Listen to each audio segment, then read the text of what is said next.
Welcome to the Root Network. My name is Pastor Archie Collins. I'm the senior pastor here along with my wife, Pastor Melissa Collins. And today we have our special guest, Kara, with us. Kara, tell us a little bit about yourself. My name is Kara Anderson. I'm the media director here at World Changers Church Houston. I've been a member for about 10 years, and I also lead on the praise team from time to time. So you might see me, singing for the Lord. And I have 4 amazing children. Yes. Yeah. I can honestly say how I was able to kind of get through things was not only just, like I said, serving and just staying connected to the church, but I remember when I initially brought it to you guys, I was like, I need prayer. Like I need help. And you can't be afraid to admit that you do need help.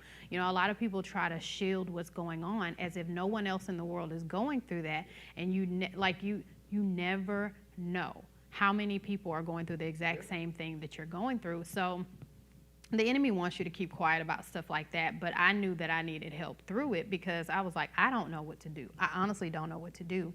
And I remember reaching out, and the first thing Pastor Melissa said was, just take a break. Just go check into a hotel, just by yourself, and just talk to the Holy Spirit and just see what he tells you. And so I took a drive. I drove all the way to Dallas. I took a drive, and the whole time I was there, I was just praying and just talking to God. And on my way back, I don't know that I necessarily heard any answer, but what I did hear was, you've already made up your mind, so just go with it. And he allowed me to go with it. There wasn't a no, Kara, you need to stay and work it out. There wasn't that kind of answer, and that's the loving touch of the Father, for him to say, I know that you've made up your mind. I know how you feel. I know what you've been through, because no one else, you could tell people your stories all day long, but no one really knows what you've been through. And so for him to say, you've already made up your mind, just go with that.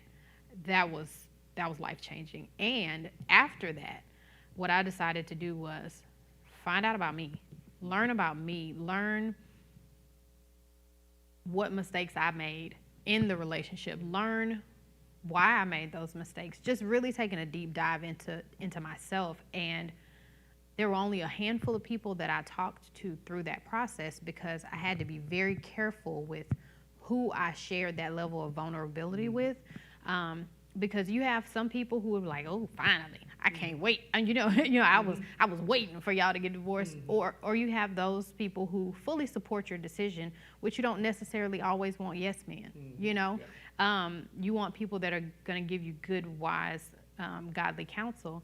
And so I had to get with a small team of people who I knew would encourage me through those moments, but be realistic. Yeah. It's like, you're going to have nights where you cry. You're going to have nights where you feel, because it's not, people have this thing where it's just like, well, you weren't happy in the marriage anyway, so you should be relieved. And it's just like, no, it's not that easy, But it was important to find the right people to talk to.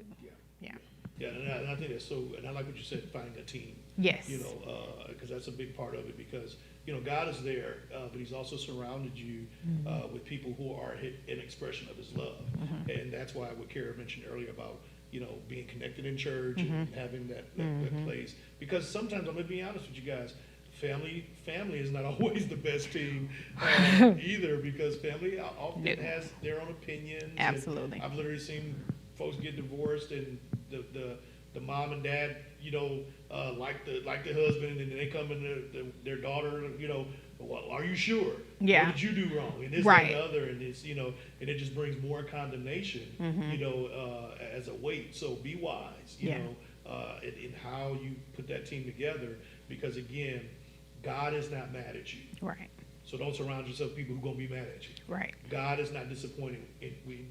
So don't surround yourself with people who are going to be disappointed in you. Right. God is not condemning you, judging you, or trying to, as you just heard from Kara, make you go against even how you feel. He's not trying to beat you up on how you feel. Yeah. So if anybody is trying to do that, I would politely move them to the side. Yeah. And you're not looking for yes men, but you're No. looking for people who are going to give you the word, but also shield you with prayer and with faith that at the end of the day, it's going to work out for your good. Yep.